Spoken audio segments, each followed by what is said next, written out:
vast new powers over almost every sovereign state on the planet. In less than a fortnight, Dr. Tedros, the China shill who runs the World Health Organization, will basically become the public health commissar for Britain, Canada, Australia, America, Europe, and everywhere else.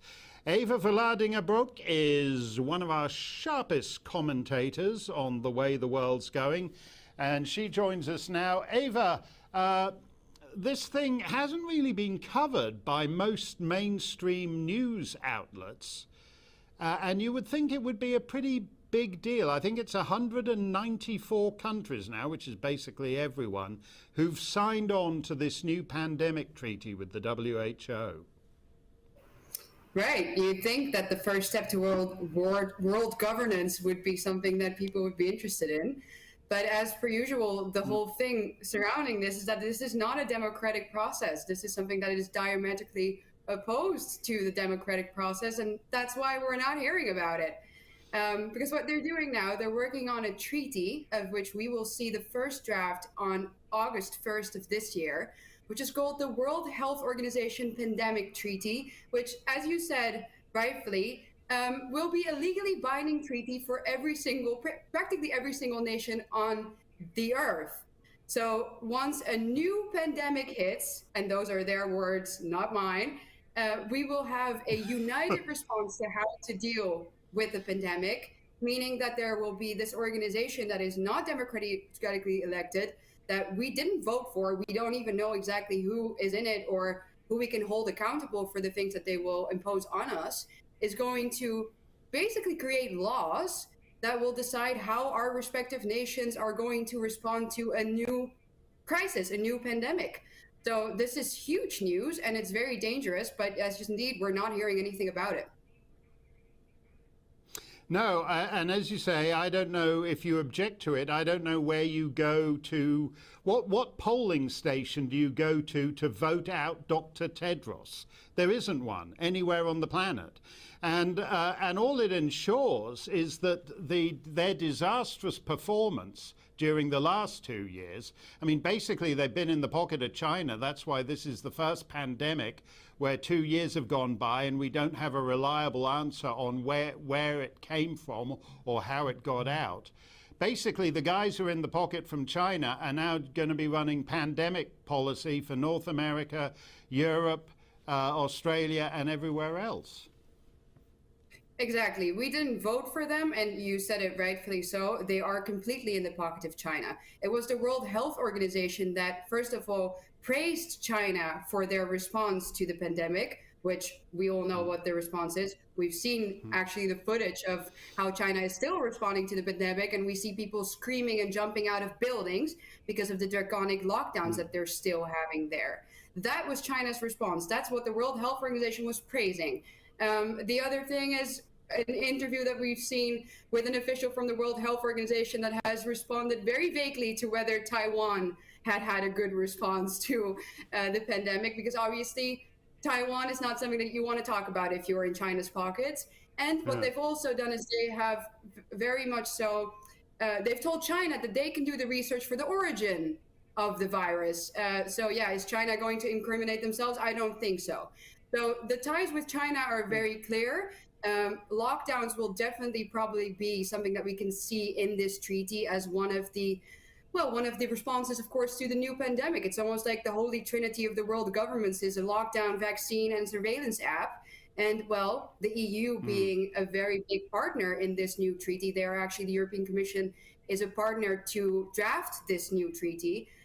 Wants a digital ID, as we've talked about. So we can be sure that that's something that's going to be in there under the guise of data sharing. And then another interesting element to all of this is that the Bill and Melinda Gates Foundation is the largest financial donor to the World Health Organization. So we see three major stakeholders here that I don't want ruling my life, but they will be doing exactly that, and they will have the legal powers to do it without us being able to say, hey, we don't want this, we're going to vote you out, because we can't vote them out. So we can't hold them accountable for the things that they will impose on us. And I don't think it's going to be any fun. No, and I have no idea why Bill Gates gets a bigger say than millions and millions of people in supposedly free societies. I don't know why Bill Gates is suddenly the big expert on viruses. When he ran Microsoft, he couldn't keep viruses out of Windows 98, but he's now the biggest genius on the planet when it comes to keeping viruses out of real life. This is a terrible thing. You know, one thing I've learned, Ava, from the last couple of years is that I like borders because borders give you choices. That if you're an American, for example, and you don't like the crazy lockdown policy in California, you can go to Florida. Even within the EU, even within Scandinavia, if you don't like what they're doing in Denmark, you can go to Sweden, where they had a completely different approach. And I would think that in the next and that's even true between England and Scotland, Northern Ireland and Wales, which were all much heavier-handed lockdowns. I would love it if the next time one of these things is unleashed by China, we actually had more choices in the approach to dealing with it, rather than a one-size-fits-all thing for the entire planet. Right, and this is why we are so afraid, and why a lot of conservatives always warn for globalism, why they warn for the idea of world governance, of a world government. That's not a conspiracy theory anymore, when there is literally a world organization that is going to be able to draft laws in the moment of a crisis, in the moment of a pandemic. I don't know what could be more opposed, diametrically opposed to the idea of democracy, than not having a people vote for representatives within their nation state that are there to put forward their interests. Now we are giving that sovereignty away to an organization that is going to do that on a worldwide scale. You can't have both. It's either democracy or a world government or a world organization dealing with these things for us. You can't have them all. Yeah, that's very well put, Ava. I wonder, do you think, when you look at all these trends, the digital identity, the WHO globalization of public health, when you put them all together, do you think we are actually moving into a post-democratic era? We're already moving into it right now. Basically, we've already seen what it's like during COVID. We didn't have anything to say. It was all by executive rule. And in that case, it was from our governments. But now we're moving towards something that is so big that it's almost impossible to end this, it seems. Once you start looking into this, as we just said, the EU is in it. China is in it. Bill and Melinda Gates are in it. So you have big capital, you have the European Union, you have China. It is such a big play, and there are so many stakeholders that all seem to have the same interest, join up and decide these things for us. It's completely impossible by now to deny that there is something happening here that is going to definitely take away power from the people, and that it's going to go towards a surveillance society on a global scale.